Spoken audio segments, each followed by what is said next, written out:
Bismillahirrahmanirrahim.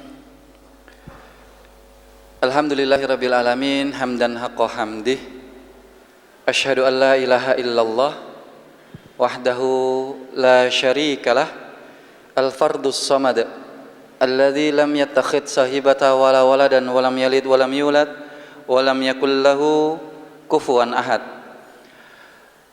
Wa asyhadu anna Muhammadan abduhu wa rasuluh. Allahumma salli wa sallim wa barik ala sayyidil mursalin wa imamul abidin nabiyinal karim Muhammad sallallahu alaihi wasallam wa ala alihi wa ashabihi ajmain, amma ba'd.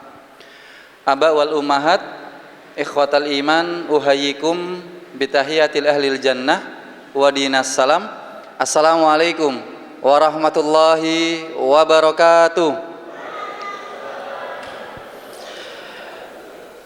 Menikmati waktu duha kali ini, semoga Allah Subhanahu wa taala menganugerahkan kepada kita baik itu sisi kesehatan secara jasmani, sisi kenikmatan kesehatan secara imani, dan juga tentunya kita berharap semoga kita mendapatkan perlindungan dari Allah, karena Allah adalah sebaik-baik pelindung kita.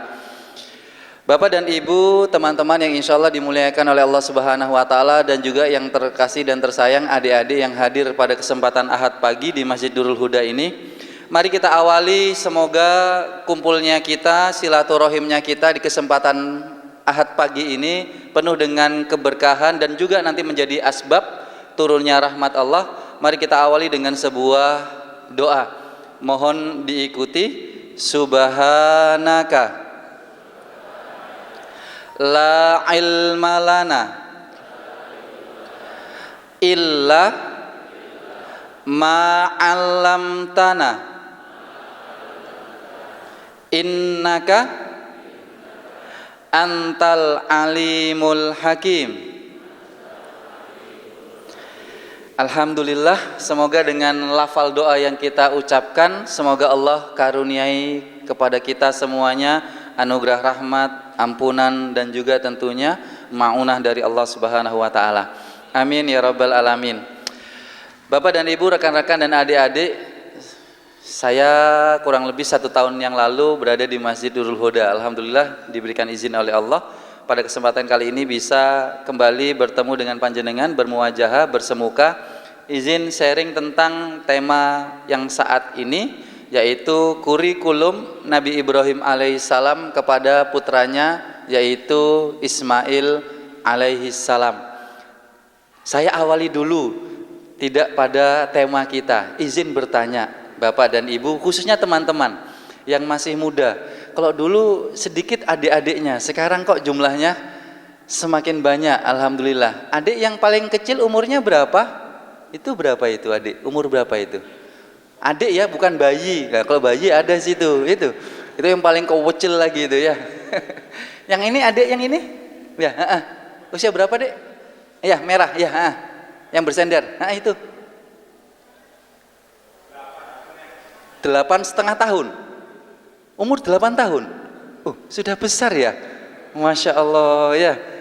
Apalagi kalau bapak-bapak dan ibu-ibu yang sudah hadir di kesempatan pagi kali ini. Izin saya awali dulu tema kurikulum Nabi Ibrahim terhadap putranya Ismail alaihissalam. Saya awali dulu dengan sebuah pertanyaan. Bapak dan Ibu, kalau disuruh milih sakit nopo? Sakit fisik nopo sakit hati? Loh, saya minta milih, berarti ya kudu milih. Tapi ini bukan harapan, bukan doa kok. Misal saja disuruh milih sakit fisik napa sakit hati? Rada abot nggih. Kata orang itu ucapan adalah doa. Nanti khawatir kalau jadi doa, apalagi kondisi yang saat ini ya, rawan sakit fisik muncul. Namun kalaupun disuruh milih, saya minta memilih. Misal saya minta mboten bapak-bapak, mboten ibu-ibu, sing enom ae. Mas, ya yang belakang ya, yang pakai sweater itu. Sudah nikah? Masih muda berarti ya. Sakit fisik atau sakit hati, Mas? Sakit? Kenapa?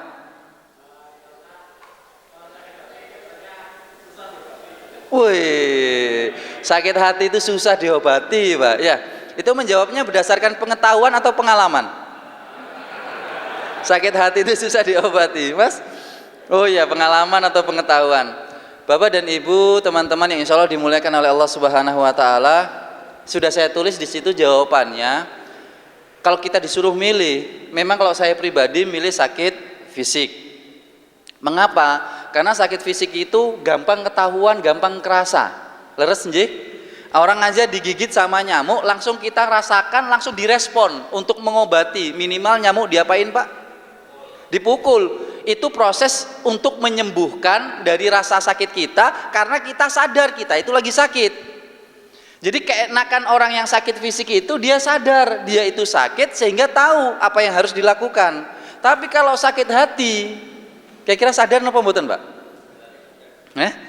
Ya mungkin ada yang sadar tapi kadang-kadang masih menikmati, bedanya gitu. Tapi kalau sakit fisik, siapa yang mau menikmati?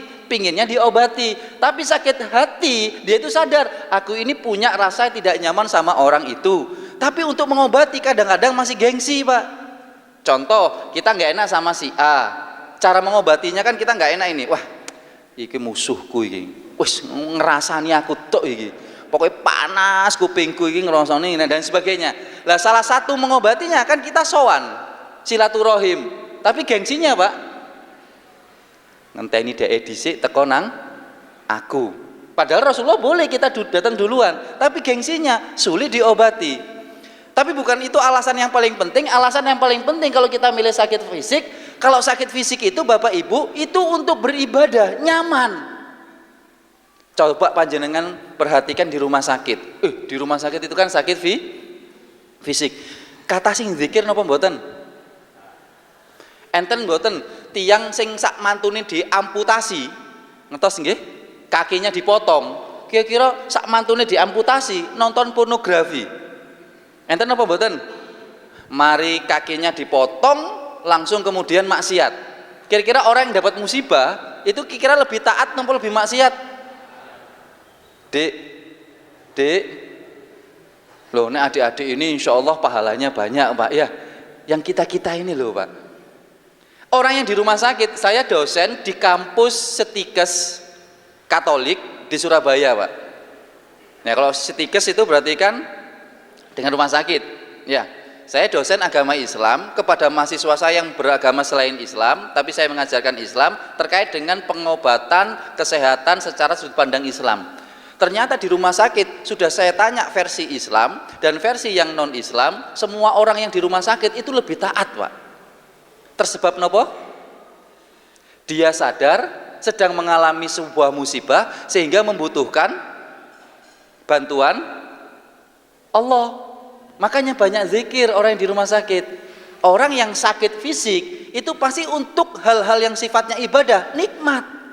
Tapi pertanyaan saya, Pak, kalau ada orang yang sakit hati, nikmat nggak merasakan ibadah? Contoh, A, B, sakit hati dua-duanya, saling menzolimi, ngerasani, gunjing, ribah. Bu, panjenengan lebih milih mana? Ribah nopo gosip?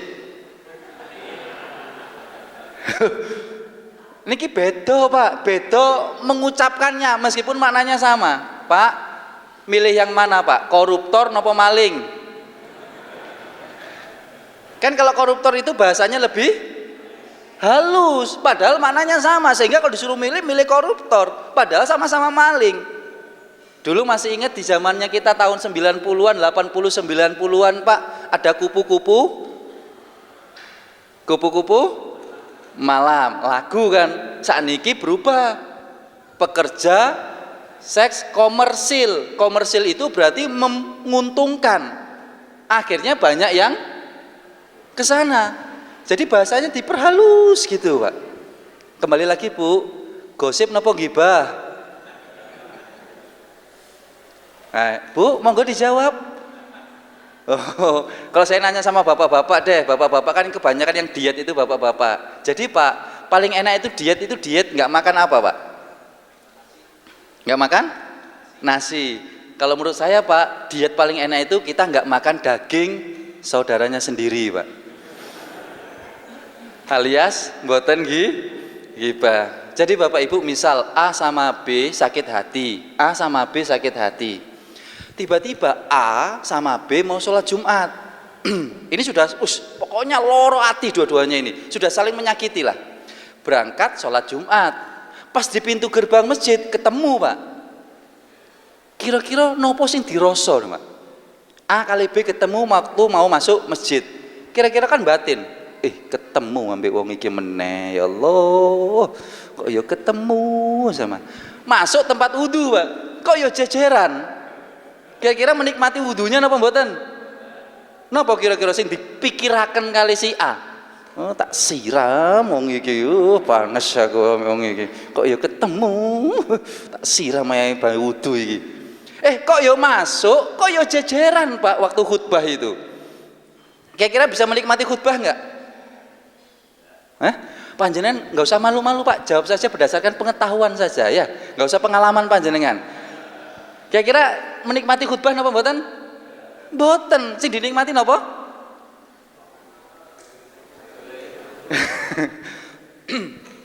Sampai sholat, semuanya orang yang sakit hati itu tidak bisa menikmati sisi ibadah. Beda dengan mereka yang kemudian sakit fisik. Saya Pak kemarin hari Kamis pekan yang lalu itu mendatangi seorang teman kami yang divonis ODA. ODA itu kena HIV AIDS Pak, 16 tahun plus kemudian penyakit kronisnya yang komplikasinya itu banyak sekali, kurang lebih sekitar 14 penyakit Pak, sampai kanker tiroid, diabetes dan lain sebagainya. Ternyata ibadahnya tambah kenceng apa mboten? Kenceng. Kenapa Pak? Ingat mati. Jadi orang yang sakit fisik itu ada sisi hikmahnya, dia lebih dekat kepada Allah. Tapi mereka yang sakit hati itu kemudian tidak sadar, sehingga dia kemudian tidak bisa menikmati ibadah. Inilah yang ingin kita bahas, masalah kurikulum Nabi Ibrahim itu menikmati ibadah dengan Allah. Baik, kita awali dulu Bapak Ibu. Nabi Ibrahim ini menarik, kan dikenal dengan Khalilur Rahman, kekasihnya Allah. Ada obrolan menarik Nabi Ibrahim dengan malaikat maut. Jadi suatu saat malaikat maut itu disuruh untuk mencabut nyawa Nabi Ibrahim alaihissalam. Saya perbesar saja di sini. Wahai Ibrahim, aku di sini diminta untuk mencabut nyawamu. Nabi Ibrahim ternyata juga nggak pingin dicabut Pak nyawanya. Tapinya kan kekasih Allah. Ya namanya Allah dengan kekasihnya kan sangat kasih sayang gitu ya. Kayak anak laki-laki dengan perempuan yang sudah jadi suami istri. Saya nggak menyebut pacaran karena haram hukumnya ya. Adik-adik jangan pacaran. Ini kalau sudah suami istri kan saling sayang menyayangi. Lah tiba-tiba mau dicabut nyawanya. Nabi Ibrahim bilang kepada malaikat maut, ya malakal mauti hal ra'aita khalilan yakbitu ruhal khalilan. Hei wahai Israel atau malaikat maut, apakah kamu pernah mengetahui sih kalau ada kekasih itu menyakiti kekasihnya? Kalau kekasih menyakiti kekasihnya berarti dia bukan kekasih. Maka bingung malaikat maut. Iki sido tak cabut nopo? Gak iya. Loh bener soalnya ucapan Nabi Ibrahim bener. Tapi kemudian malaikat maut kembali lagi kepada Allah. Allah zat yang maha kuasa, al-alim, al-hakim, kemudian memiliki jawaban yang berbeda. Oh ya udah, kalau gitu ucapkan saja kepada Nabi Ibrahim, wahai Ibrahim, apakah ada seorang kekasih ketika ingin ditemui oleh kekasihnya atau dipanggil oleh kekasihnya, kemudian dia menolak. Nah akhirnya datang ke Nabi Ibrahim, wahai Ibrahim, engkau adalah kekasih Allah dan kekasihmu ingin bertemu dengan engkau. Apakah engkau menolak ingin bertemu dengan kekasihmu? Waduh, bingung lagi Nabi Ibrahim, kemudian mengatakan ikbit ruhi, ya sudah kalau gitu kamu cabut nyawaku. Bapak dan Ibu, teman-teman insya Allah dimuliakan oleh Allah Subhanahu Wa Taala. Jadi kenikmatan kurikulum dari Nabi Ibrahim adalah kenikmatan ketika mengimani segala hal apa yang telah diperintahkan oleh Allah. Baik, sekarang kepada sisi Ismail, anak, mohon maaf, saya mau berguru kepada panjenengan yang punya anak 10. Kok nggak ada? Oh iya, kalau saya alhamdulillah istri saya mau 4 Bu. Alhamdulillah anaknya. Kan jadi batuk ini kayaknya dirasan-rasan dari yang di sana, kayaknya di Surabaya. Istri saya mau 4 anaknya. Mohon maaf, yang 9 Pak, yang 8 saya mau berguru soalnya. Yang 7 nanti kalau ada yang 7, oh masya Allah. Oke. Izin bertanya kepada panjenengan, anak itu banyak anak banyak rezeki atau banyak anak banyak masalah? Loh, berguru sama senior Pak saya ini ya. Saya masih kurang 3 ini untuk menyamai beliau ya. Monggo. Banyak anak banyak rezeki atau banyak anak banyak masalah? Oh insya Allah banyak rezeki. Oh masya Allah leres ya. Jadi banyak anak banyak rezeki. Nah ternyata benar Bapak Ibu, di Al-Quran itu anak itu statusnya 4. Kata Ustadz Rifki Ja'far Tholib di Instagramnya, fungsi anak itu ada 4. 1 menjadi qurrata ayun, enak dilihat, menyenangkan, menggembirakan. Yang kedua dia itu perhiasan. Yang ini positif Pak, 2 ini positif. 1 netral. Apa itu? Ujian dan cobaan. Netral ini bisa baik bisa buruk. Yang 1 musuh, negatif. Berarti 2 positif, 1 netral, 1 negatif. Berarti anak itu kebanyakan nilainya apa? Positif, api. Kata beliau tadi rezeki. Kalau nggak percaya, ngapunten, saya nanya sama ibu, kalau ibu nggak mungkin memperhatikan. Soalnya apa? Pas pertanyaan ini pas melahirkan, bapak-bapak yang menemani istrinya, Pak, pertama kali bayi ketika dilahir, yang pertama kali dilakukan bidan atau dokter itu apa Pak terhadap bayi? Saat baru lahir Pak, keluar itu loh Pak. Ini adik-adik tolong dengarkan. Pas baru keluar itu Pak, dokter atau bidan ngapain sama bayi itu? Masuk ibu bisa jawab? Masuk ibu memperhatikan? Diapaan no bayiku? Kan nggak mungkin. Diapakan Pak? Ada gimana? Dipukul. Duh begitu. 1 dibersihkan, tapi nggak sampai bersih. 2 ada yang dipotong, ada yang dipotong. Kenapa Bu? Pusar atau plasenta. Ketahuilah Bapak Ibu, itu pintu rezekinya bayi Pak.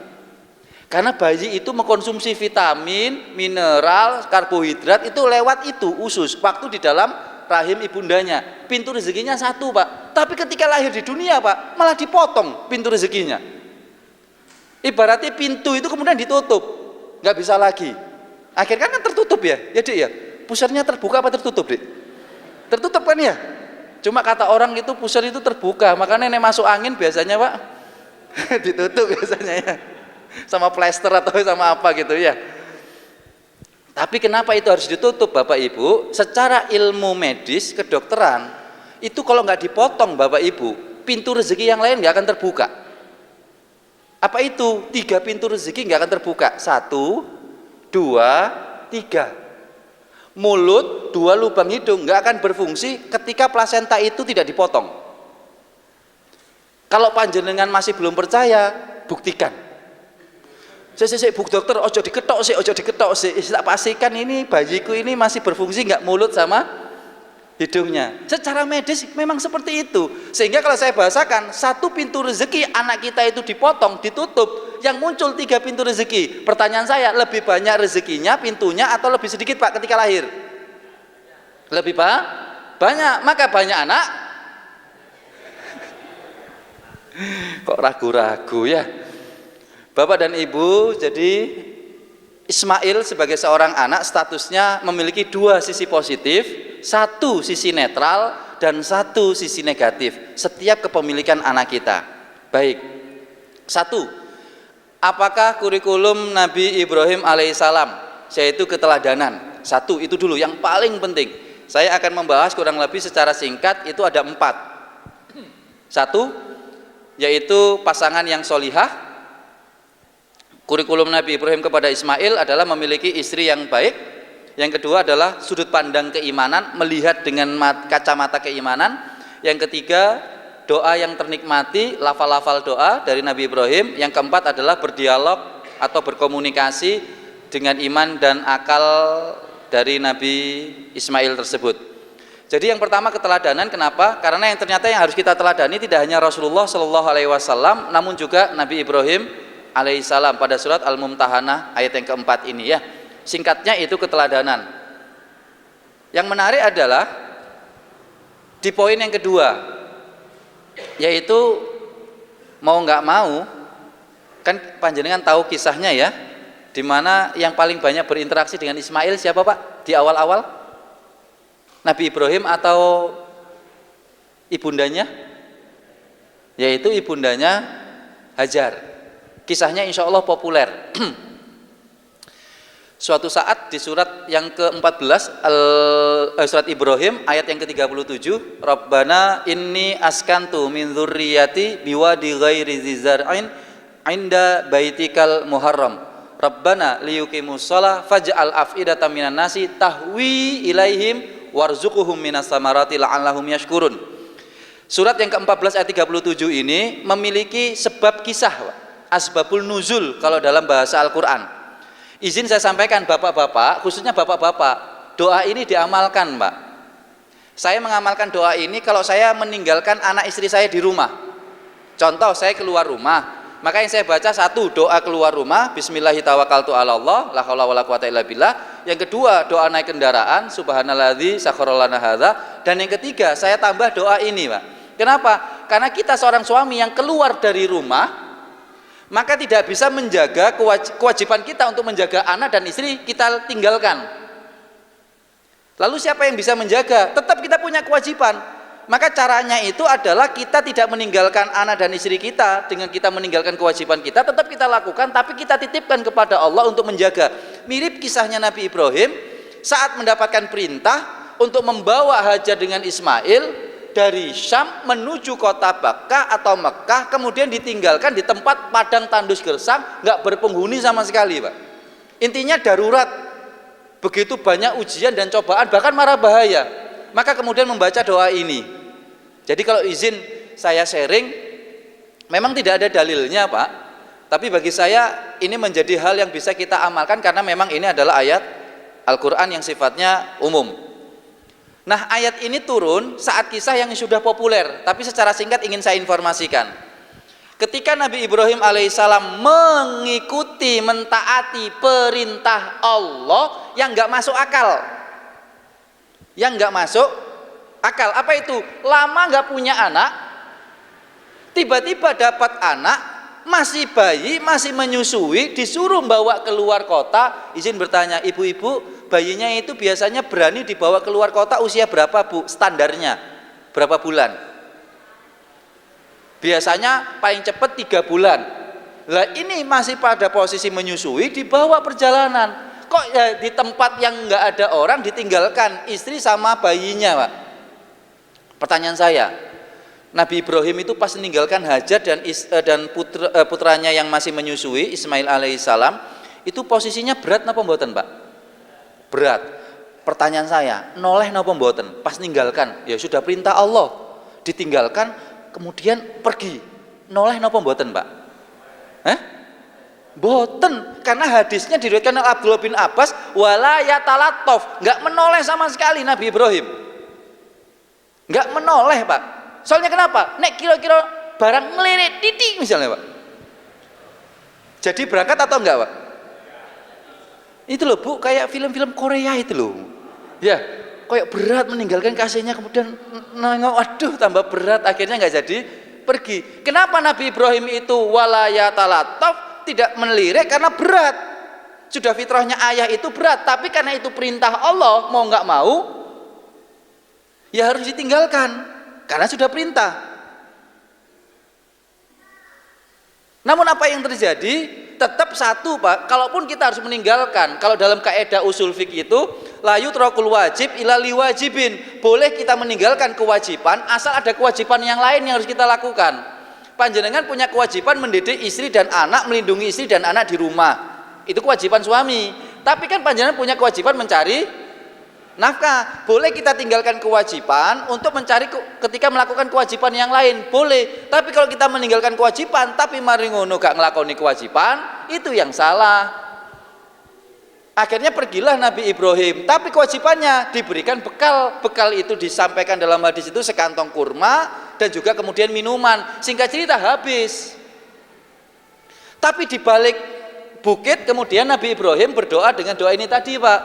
Ibu berdoa, Rabbana inni askantu. Setelah melewati satu bukit, melihat ke arah bukit ditinggalkan istri dan anaknya, kemudian berdoa, Rabbana inni askantu. Apa yang terjadi? Berkat doa itulah nanti kemudian kisahnya dilanjutkan. Lalu Ismail menangis karena apa, Bapak Ibu? Haus apa lapar? Haus. Menariknya hadis itu detail, Bapak Ibu. Diriwayatkan oleh Imam Muslim dari sahabat Abdullah bin Abbas radhiyallahu anhuma, itu detail. Apa itu? Wa atisa benaha. Dan kemudian hauslah Ibunda Hajar dan hauslah anaknya. Pertanyaan saya sederhana, kok hadisnya bilang haus, Pak? Padahal bayi loh. Masuk bayi sok ngomong, ngelak Bu, ngelak. Kenapa? Karena memang ibu paham bahasa bayi. Leres nggih Bu nggih? Bapak Bu? Loh bener Pak, bayi itu kalau ada nadanya, ibu itu nggak tahu, sudah bawaan dari seorang ibu mungkin 9 bulan itu tahu apa sih dikarep bayi ini nangisnya seperti apa. Maka Ibunda Hajar itu tahu, oh ini nangisnya karena haus. Pertanyaan saya sederhana, kalau sudah haus maka yang dicari apa? Air. Jadi Ibunda Hajar itu lari ke sana lari ke sini sudah punya misi dan visi mencari air. Bukan mencari makanan, Pak, bukan mencari pelindungan, cari air. Apa yang terjadi? Benar sama Allah dikasih air. Cuma pertanyaan saya, yang berusaha siapa, yang dapat siapa? Yang mengusahakan Ibunda Hajar, yang dapat Ismail. Berarti boleh nggak kita katakan, oh nggak berhasil Ibunda Hajar? Sudah 7 kali yang dicari air malah nggak dapat air. Kita menilainya, oh cuma berusaha tapi nggak berhasil. Yang berhasil adalah Ismail. Tapi mohon maaf, Allah lebih mengapresiasi usaha, bukan hasil dalam konsep pendidikan, Pak. Saya punya teman akrab, dulunya bandar narkoba, begal. Kalau dibuka, Pak, di sini itu terhiasi tato. Modelnya itu dark side, sisi kegelapan malam. Jadi gambar itu owl. Nah, adik-adik tahu kartun owl? Ya, burung, hantu sama tengkorak, Pak. Oh, pokoknya horor lah. Tiba-tiba dia itu kemudian hijrah, taat kepada Allah, nggak ada asal, nggak apa-apa, pokoknya dia kepikiran, ya Allah, pegel, ya Allah, kapan bisa berhenti? Maksudnya dari obat-obatan terlarang itu, Pak. Singkat cerita kemudian saya tanya, Mas kenapa tiba-tiba kok inget sama Allah padahal belasan tahun nggak pernah sholat, Pak? Apa jawabannya? Mungkin karena doa ibu saya, Ustadz. Jadi doa ibu itu terkabulkan, itu sekian belas tahun baru terkabulkan. Jadi bagi orang tua itu ketika sudah mengusahakan, nggak usah kemudian langsung minta hasilnya, ya Allah mana anakku kok masih seperti ini? Enggak, masih panjang nanti. Bisa jadi kita nanti akan mendapatkan setelah kita sedo.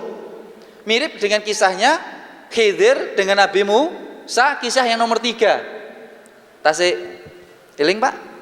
Khidir membangunkan bangunan untuk anak yatim piatu yang bapak ibunya sudah meninggal. Ditanya Nabi Musa, wahai Khidir, ngapain kamu bangunkan untuk anak ini? Jawaban Khidir, wakana abuhuma solihan, karena bapak ibunya itu soleh. Khidir nggak kenal sama anaknya, kenal sama bapak ibunya. Tapi bapak ibunya sudah sedo. Berarti ibunya ini menikmati kebaikannya yang kemudian bisa dinikmati oleh anaknya setelah bapak ibunya meninggal. Tetap bapak ibu akan ada hasilnya tapi nggak akan kelihatan. Makanya Allah mengapresiasi air zam-zam apa sainya, Pak. Allah ngasih jempol sama usahanya Hajar atau kemudian sama air zam-zam? Ya memang ngasih gini dua-duanya ya. Air zam-zam air yang sangat masya Allah barokah, tapi sa'i lebih. Coba panjenengan yang umroh sama haji pernah nggak meninggalkan sa'i? Nek ditinggalno sa'i, tawaf tok marono langsung tahalul, wis aku mari umroh. Kira-kira sah atau tidak, Pak? Tidak. Tapi panjenengan kalau pas sampai di tanah suci gak ngombe air zam-zam blas, umroh sama hajinya sah nggak? Sah.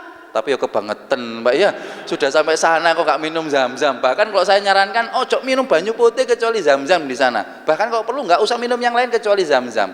Cuma kan Allah mengapresiasi sa'inya, sehingga sa'inya dijadikan rukun umroh dan haji. Air Zam-Zam hanya sebatas air yang memiliki keutamaan. Mau kita minum tidak kita minum nggak ada masalah. Disitulah Allah ingin mengapresiasi usaha seorang ibu. Nah, disinilah Bapak Ibu yang insya Allah dimuliakan oleh Allah Subhanahu Wa Taala. Yang kedua, sudut pandang. Saya kaitkan masih dengan kisah Ibunda Hajar. Sudut pandang cara melihat. Bapak Ibu, cara melihat itu dikaitkan dengan kebenaran dan kebaikan. Contoh, ngapunten. Fikih itu juga masuk sudut pandang. Cara kita melihat. Bapak dan Ibu, koncoan ambek wong fasik itu boleh apa dilarang? Koncoan sama orang yang buruk gitu, pokoknya pelaku maksiat misal, boleh apa dilarang Pak? Loh, bagaimana dengan hadis tentang penjual minyak wangi? Teman yang baik itu sebagaimana penjual minyak wangi. Berarti itu anjuran kita berteman dengan orang baik. Berarti kebalikannya dengan orang buruk kita jangan berteman. Pertanyaannya Bapak Ibu, saya itu berteman misal dengan orang-orang yang tidak baik. Oke? Saya berteman dengan orang-orang yang tidak baik. Pertanyaan saya, apakah saya ini dilarang untuk berteman dengan yang tidak baik, Pak? Tidak bisa. Kenapa? Sudut pandang saya berteman dengan teman-teman yang tidak baik ini untuk membina, bukan berteman. Membina. Sudut pandang saya membina. Lah, cuma supaya bisa membina saya harus berteman dulu. Contoh, Dek, siapa yang suka game? Ayo jujur, masjid lu. Ayo, apa tak takoki ibuke? Ayo. Sing nduk HP iki lho, Dek. Ya. Misal nih Pak, saya disuruh mendakwahi adik-adik yang main game. Lah saya nggak tahu game. Kemudian saya bilang, qala Rasulullah sallallahu alaihi wasallam. Ini kata dia. Pak Ustadz, tahu Mobile Legend nggak? Apa itu? Kata dia, gak eru kok nasehati. Rasakno sih Pak Ustadz, Mobile Legend itu. Piye. Diajari saya. Malah saya yang enak Pak. Kalau ingin memberikan sebuah nasihat, maka kita harus tahu dulu kondisi orang itu. Ada teman kami Pak, dia ya mantan preman gitu, punya komunitas preman di Bali gitu. Guyonan sama saya, Ustadz, nang Bali yuk Ustadz, kita dakwahi teman-teman saya. Loh, premannya Pak, tatuan tok Pak, telinganya buntir-buntir gini. Saya bilang, ojo langsung dakwahi, sowan silaturahim dulu. Ujuk-ujuk saya ke markasnya langsung mengatakan, qala Rasulullah sallallahu alaihi wasallam haram neraka misalnya. Kira-kira apa yang terjadi pada diri saya Pak? Lo lihat kisahnya Rasulullah. Di zamannya Rasulullah, mohon maaf, Al-Quran itu turun, awalnya itu untuk orang Islam atau untuk orang kafir Pak? Al-Quran turun pertama kali ya untuk orang kafir. Lo kenapa? Untuk mengajak ke Islam. Soalnya saat itu belum ada orang Islam. Maka caranya itu supaya bisa langsung itu berteman terlebih dahulu. Ini sudut pandang. Karena memang penting di sini. Contoh secara fikih, Pak, enten ayam jago, keserempet mobil, kejet-kejet, panjenengan sembelih napa dijarno? Sembelih. Berarti panjenengan ikut mazhabnya Imam Malik. Kata Imam Malik, kejet-kejet itu masih kategori hidup. Kalau hidup disembelih, berarti halal dagingnya, digoreng, dibakar, dimakan. Tapi pendapatnya Imam Syafi'i nggak boleh Pak, karena kejet-kejet itu sudah masuk indikator mati. Jadi sudah mati hewan itu. Hewan mati nggak boleh disembelih. Cuma pertanyaan saya ajukan lagi, aslinya panjenengan tadi itu pakai sudut pandang nopo? Sudut pandang Imam Malik nopo eman? Ayam jago loh Pak ya. Lah sekarang saya tanya, nek ono jenenge anake ayam PT nopo Pak? Sing cuwili no Pak. Napa? kutuk. Kluthuk. Nah, misalnya nek sing keserempet niku, Pak. Panjenengan sembelih napa mboten? Berarti panjenengan ikut mazhabnya Imam Syafi'i. Maksudnya kenapa? Sudut pandang ini, Pak, memang berbeda, tapi dua-duanya itu baik karena nanti bisa kita pakai dalam kondisi tertentu. Itulah indahnya syariat Islam. Dalam kondisi tertentu bisa kita pakai. Berarti bapak-bapak tadi lebih suka Imam Malik dalam hal ayam keserempet. Sekarang saya tanya sama ibu-ibu, Bu, ibu lebih suka pendapatnya Imam Malik atau Imam Syafi'i dalam hal nafkah? Kalau Imam Malik, nafkah itu didasarkan permintaan istri. Kalau Imam Syafi'i didasarkan kemampuan suami. Nah, saya nanya ibu-ibu, ibu-ibu lebih suka Imam Malik atau Imam Syafi'i dalam hal nafkah? Ragu-ragu, diam bapak. Disinilah bedanya, Pak. Untuk apa? Karena kondisi tertentu memang kita bisa berubah. Itu nikmatnya syariat Islam saat memberikan sebuah sudut pandang. Pasti ada kebenaran dan ada kebaikan di situ. Karena sudut pandang harus benar dan baik. Sama halnya dengan sudut pandangnya Ibunda Hajar, bapak dan ibu. Apa itu? Saat pertama kali ditinggalkan oleh suaminya di tempat yang begitu tidak ada keamanan terjamin dan lain sebagainya, kira-kira yakin apa cemas? Yakin apa cemas, Pak? Ya cemas, sampai nanya bolak-balik, aina tadhabu, hei suamiku, mau pergi kemana kamu? Atatrukuna bihadzal wadi laisa fihi insun wala syai. Kenapa kamu tinggalkan aku di tempat ini yang enggak ada orang, enggak ada macam-macam? Ditanya terus, miroron, terus ditanyakan oleh Ibunda Hajar. Kenapa? Pikirannya kacau, kalut, khawatir, was-was. Biasa, kegalauan seorang perempuan. Tapi ketika kalimatannya itu dibalik, Allahul ladzi amaraka bihadza, apakah Allah yang menyuruh kamu? Maka Nabi Ibrahim mengatakan bala.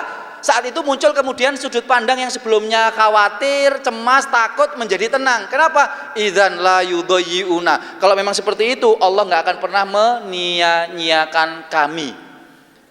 Jadi Bapak Ibu, saringan itu bahasa Arabnya tasfiyah. Tasfiyah itu saringan. Dari yang kotor disaring jadi apa, Pak? Bersih. Bersih itu bahasa Arabnya sofi. Maka kita kenal bukit pertama yang dilalui oleh Ibunda Hajar, bukit Sofa. Dari pikiran kacau, khawatir, disaring menjadi suci. Tersebab apa? Sudut pandang Allah atau sudut pandang keimanan.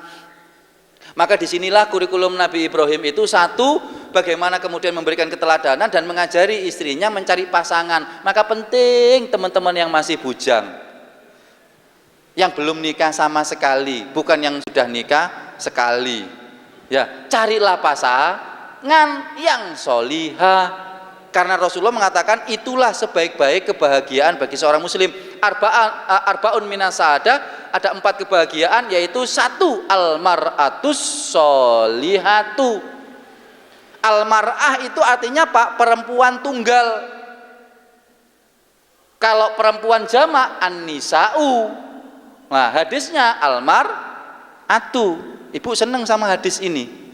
Karena ngomong sama bapaknya, Pak, kebahagiaan itu saat bapak punya 1 istri yang solihah seperti aku, Pak. Jadi bapak sudah bahagia. Itu logika perasaannya ibu. Logika suami beda. Si jiai bahagia.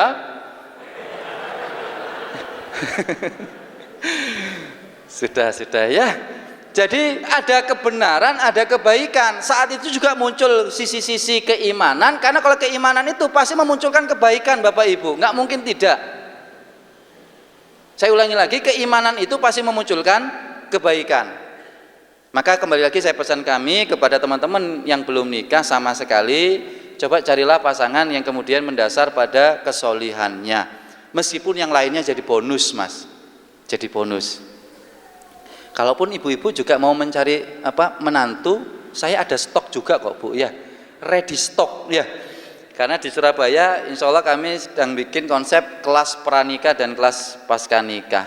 Bapak dan Ibu, yang terakhir, poin ketiga, poin keempat itu adalah bagaimana berkomunikasi dengan anak dan juga kemudian mencoba ya memberikan pemahaman-pemahaman secara logika. Ini ada di surat As-Saffat ayat yang ke-100 sampai 102. Populer deh. Robbi habli minas solihin, ya. Nabi Ibrahim itu menikmati sebuah doa, Robbi habli minas solihin. Ikhwatal iman, Bapak dan Ibu insyaallah dimuliakan oleh Allah Subhanahu wa taala. Panjenengan coba cek di dalam Al-Qur'an itu terkait mohon doa untuk anak itu tidak menggunakan Asmaul Husna Allah Ar-Razzaq. Enggak ada, Pak. Sebatas kayak ilmuwan yang saya ketahui dan sudah saya coba cek. Semuanya menggunakan Al-Wahhab. Pakai Asmaul Husna Allah yang Al-Wahhab. Tidak Ar-Razzaq. Kita biasanya menggunakan Ar-Razzaq. Kalau pakai bahasa Indonesia, ya Allah, semoga dapat rezeki keturunan yang soleh.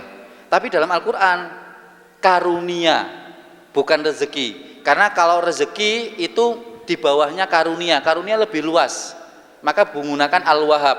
Robbi habli minas solihin. Kemudian di surat Al-Furqan ayat 74 itu Rabbana hablana min azwajina dan lain sebagainya. Bapak Ibu, apa bedanya antara Al-Wahhab dengan kemudian Ar-Razzaq? Maksud perbedaannya itu adalah kalau Al-Wahhab permohonan yang enggak masuk akal pun bisa masuk dalam kata itu.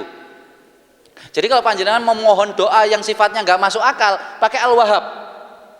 Misalnya adik-adik yang mau nikah, ya piye meneh tampangku ya pas-pasan ya dan lain sebagainya, minder, tapi ya Allah, aku tetap memiliki engkau ya Allah, meskipun jodohku itu bukan dia, tapi tolong jadikan dia jodohku ya Allah, itu loh ya Allah, yang dia itu loh ya Allah, yang itu loh yang anak tunggal, bapaknya presiden direktur, yang lagi sakit di ICU itu loh ya Allah.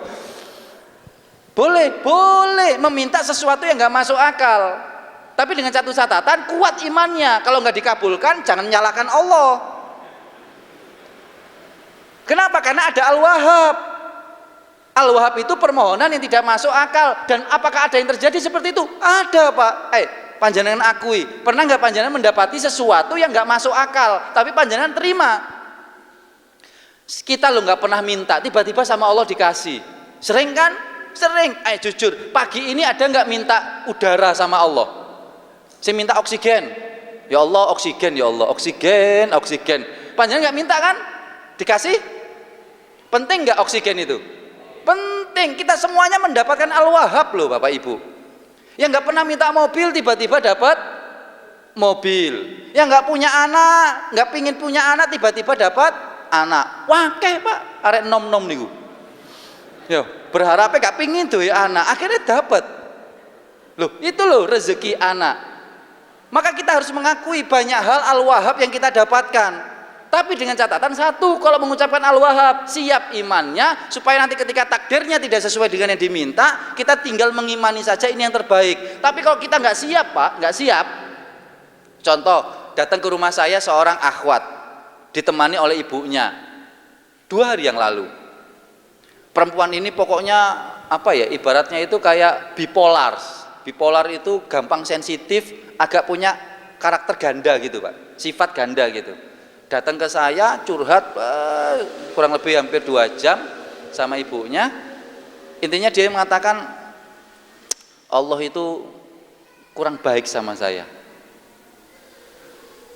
Apa sih kurangnya saya baik sama orang, tapi kenapa dia kok nggak baik sama saya? Saya guyoni, loh kenapa nggak nyalakan dia saja, kenapa nyalakan Allah? Tapi pinter ya Pak, dia menjawab, kan semua yang saya alami itu takdirnya Allah. Bukan abot meneh gitu Pak. Ternyata dia paham tentang takdir. Saya kan bilang, kenapa saya ini sudah baik sama orang Pak Ustadz, tapi kenapa dia itu nggak baik sama saya? Kenapa Allah menjadikan takdir saya seperti ini? Saya tanya, loh kenapa Allah disalahkan? Kenapa nggak nyalakan orang itu saja yang nggak berbuat baik sama Mbak? Loh, tapi kan semuanya takdir Allah Ustaz. Jadi ini semua kehendak Allah. Jadi saya menyalahkan Allah. Wih, abot nih itu. Maka teman-teman kalau nggak kuat pada wilayah itu sudah pakai Ar-Razzaq sesuai dengan kondisi. Ya Allah, memang belum sanggup ya Allah beli punya mobil ya Allah, Lamborghini. Nggak apa-apa lah sepeda motor dulu ya Allah. Nggak ada masalah. Nah, untuk anak kenapa kok pakai Al-Wahhab? Karena anak itu Pak, semuanya itu nggak masuk akal Pak. Jujur, panjenengan ngapunten, beliau tadi itu pas punya anak banyak pasti ada kekhawatiran, Pak. Saya saja yang mau punya anak 4 ini ada kekhawatiran, sanggup apa tidak. Pikiran logika saya, engkau sekolah piye, bayarnya bagaimana dan lain sebagainya. Namun tiba-tiba seiring berjalannya waktu ada saja sesuatu yang saya sebut keterkejutan iman, tiba-tiba ada saja. Maka itu yang disebut dengan Al-Wahhab. Sesuatu yang kemudian tidak kita harapkan tapi kemudian kita dapatkan, dan itu menggembirakan dan membahagiakan kita. Maka anak itu pakai Al-Wahhab semuanya, dan itulah yang kita terima dari kisah Nabi Ibrahim dengan Nabi Ismail. Nggak masuk akal. Kok bisa nggak masuk akal? Kan kisahnya gini ya, ketika sudah doa ya Bapak Ibu, doa. Jadi kalau saya mendefinisikan doa menurut panjenengan, doa niku napa nggih, Pak? Permintaan nggih biasanya. Mohon maaf kalau kita berbeda pendapat. Kalau saya, Pak, doa itu bukan menginformasikan yang pingin kita harapkan. Kan kebanyakan kita kan kayaknya kita itu mau ngasih tahu Allah gitu loh. Ya Allah, aku butuh sepeda motor, ya Allah, aku butuh mobil. Kan informasi, Pak. Padahal mohon maaf, Allah sudah tahu nggak apa yang kita minta sebelum kita ngomong? Sudah tahu. Allah alimu ma fi sudur. Allah itu sudah tahu apa yang ada di batinmu, itu baru sudah tahu. Jadi doa itu mohon maaf, kalau menurut saya doa itu bukan menginformasikan apa yang kita mau kepada Allah. Tapi doa itu adalah menikmati komunikasi kita dengan Allah, menikmati. Masalahnya Pak, banyak yang nggak menikmati. Jujur, nek menikmati, jenenge menikmati. Itu kan diawali dengan rasa. Niki napa, Pak? Pinter, gelas. Iya. Nah, isinya baru saya tanya, isinya apa ini, Pak? Kan belum tahu ya. Nah, saya beritahu ini warnanya coklat keputih-putihan. Nah, pertanyaan saya nanya, rasanya apa, Pak? Manis, 1 manis, 2 kopi. Ya sama loh Pak, sama panjenengan itu loh Pak, itu loh sama. Cuma bedanya nah gelasnya saja ya. Ini kopi. Pertanyaan saya, rasanya apa? Rasa kopi, rasa manis atau rasa apa? Pahit. Berarti kalau masalah rasa kan berbeda ya, berbeda masalah rasa. Ini saya bilang doa itu dinikmati. Cara menikmati itu Bapak, Ibu, itu mohon maaf, minumnya gimana? Gini 1 atau gini?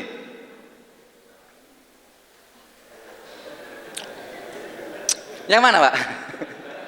Yang pertama apa yang kedua? Kedua, maksudnya pelan apa cepat? Pelan, Bu, Pak, Dek, Mas. Doa itu dinikmati, itu bukan cepat-cepat. Bismillahirrahmanirrahim. Alhamdulillahirabbil alamin. Rabbana atina fid dunya hasanah wa fil akhirati hasanah wa qina adzabannar. Alhamdulillahirabbil alamin. Mohon maaf Bapak Ibu, kata Ibnu Al-Qayyim Al-Jauziyah, meskipun hanya 1 yang kita lafalkan, tapi itu kita nikmati karena kita menganggap kita berkomunikasi dengan Allah, itulah yang kemudian mustajab. Maka kan kalimat-kalimat dalam ayat Al-Quran tentang doa itu tadarruan wa khufyatan. Kamu itu dengan rendah diri dan penuh dengan harapan, rasa cemas dikabulkan atau tidak. Jadi pada wilayah itu, lihat, pernah lihat TV Bu yang master chef itu ketika mau diumumkan kan apa, chefnya kan ngerasainnya gimana? Kayak yang kedua tadi kan ya, kan gini, pakai apa, sendok. Lah, yang di depan tadi itu cemas nggak Pak? Kan, deg deg deg deg deg deg, iki lulus, ini lolos atau ini tereliminasi atau keluar dari lomba ini, cemas. Disitulah nikmatnya, Pak. Bukan menginformasikan doa itu. Maka menggunakan kata-kata Al-Wahhab, dan itulah yang dipakai untuk anak. Maka Bapak dan Ibu yang insya Allah dimuliakan oleh Allah Subhanahu Wa Taala, coba kita perhatikan. Gak masuk akalnya dari kisah Nabi Ismail alaihissalam. Ini saya kaitkan dengan besok kurban. Yang tadi, bukan besok, hari ini setelah kajian kita ini nanti ada proses pelatihan penyembelihan. Jadi dalam kisah itu disampaikan Bapak dan Ibu, yaitu hal yang gak masuk akal. Saya tulis di situ 3 kata anak yang tidak masuk akal. Ketika Nabi Ismail alaihissalam diajak diskusi sama ayahandanya, kan diajak diskusi nggih? Di surat yang ke-37 tadi, ayat yang ke-102, falamma balagha ma'ahu sa'ya qala ya bunayya ini arafil manam anni azbahuka fangzur madza tara. Wahai Ananda, bapak ini mimpi disuruh nyembelih kamu, gimana pendapatmu? Udah lakukan saja Pak, engkau akan mendapati aku termasuk orang-orang yang sabar. Ngapunten Pak, Ibu, kalau Nabi mimpi niku bener napa mboten?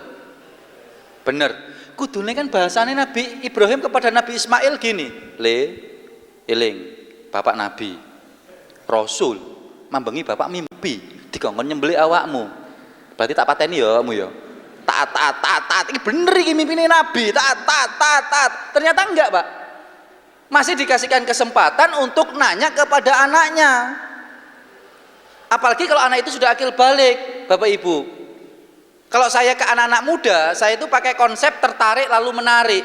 Kalau saya nggih, jadi kalau saya dialog sama anak muda itu, konsep saya itu ada 4 cara komunikasi dengan anak. Salah satunya itu adalah tertarik lalu menarik. Maksudnya tertarik dengan gaya dia, lalu saya menarik dia.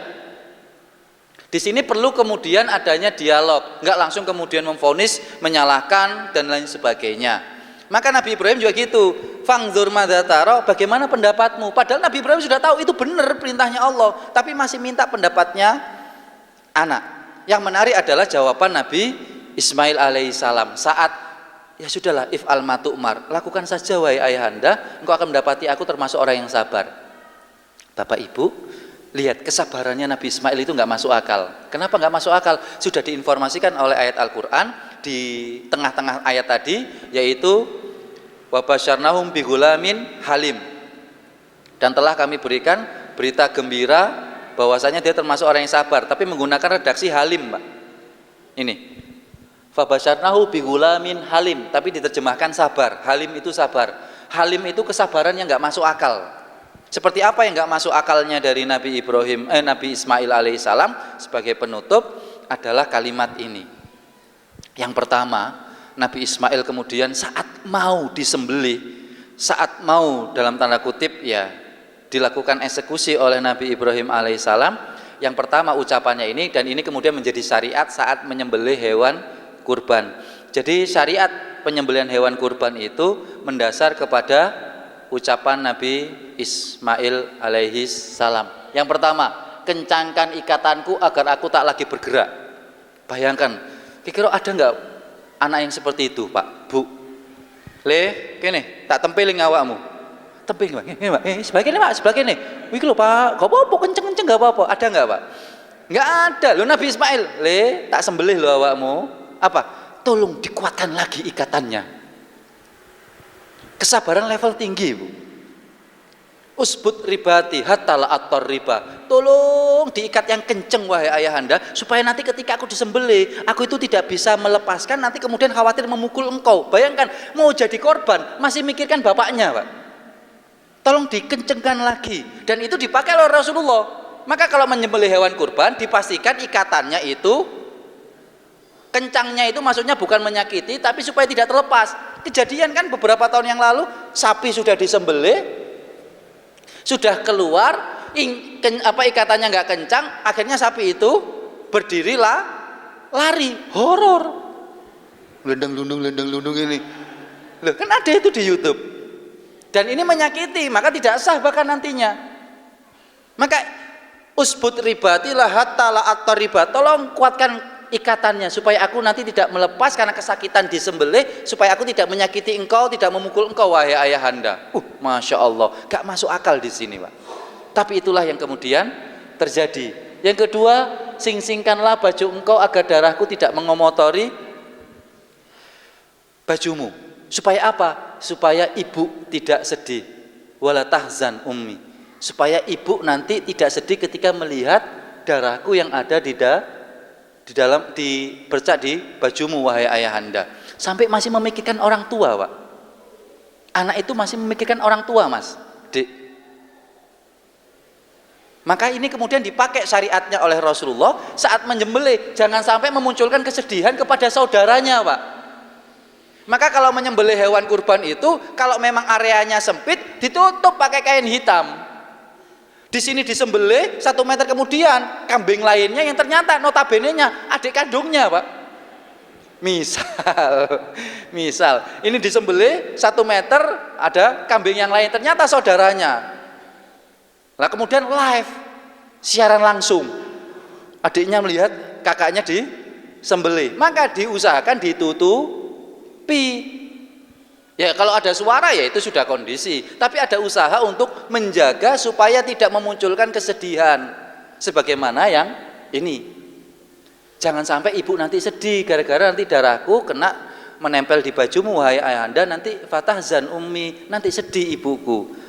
Dan yang ketiga, sudah panjenengan tahu apa itu asri bisikin, maka kemudian tolong yang namanya pisau itu ditajamkan. Fa innal mauta syadid, karena mati itu sakit sekali, proses kematian itu sakit sekali, maka tolong ditajamkan.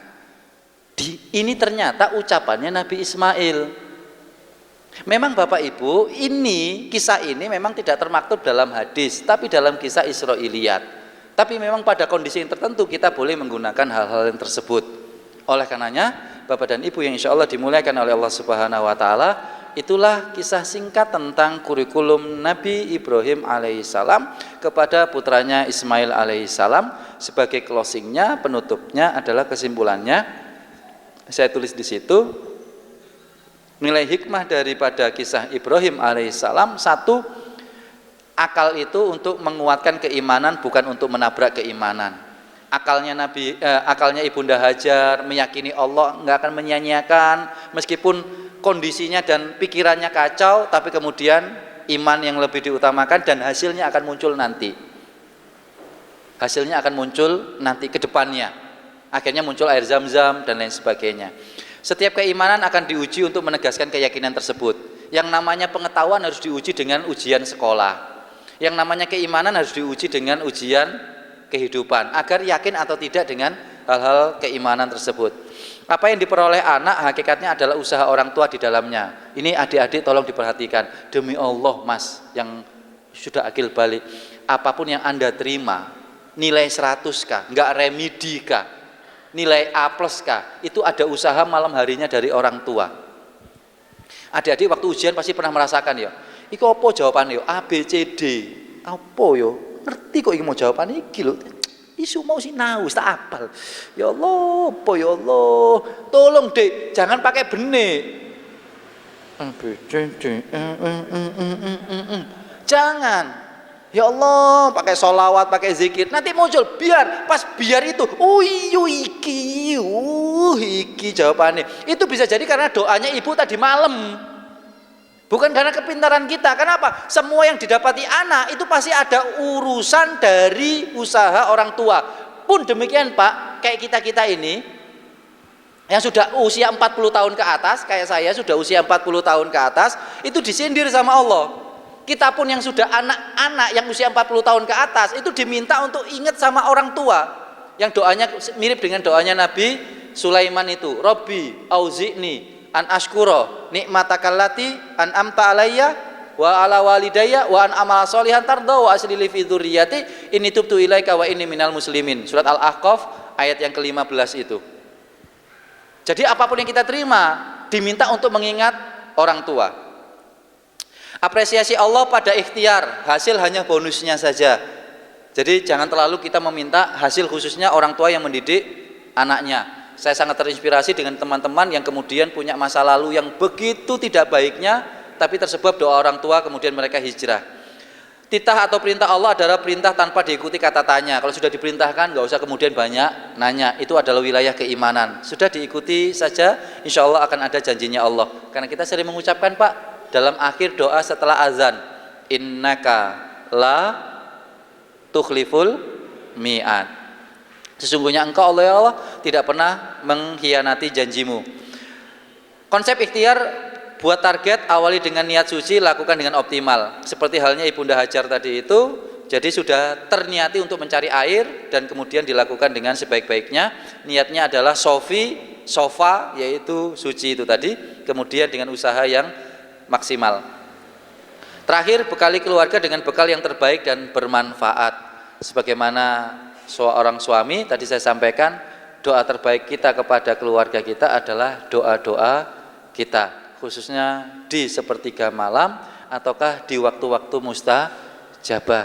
Maka pesan kami, khususnya saya berpesan dan berwasiat kepada diri saya sendiri sebagai seorang laki-laki dan seorang suami dan seorang ayah, mari bapak-bapak kita menggunakan doa-doa mustajabah kita untuk kebaikan keluarga kita, karena kita yang pertama kali akan dimintai pertanggungjawaban, bukan istri kita, Pak. Karena memang sudah kaedahnya istri salah berdosa, maka dosanya ditransfer ke suami. Suami bersalah berdosa, ditransfer ke istri napa mboten? Mboten. Kenapa? Karena kita menanggung banyak hal dari kewajiban kita kepada keluarga kita.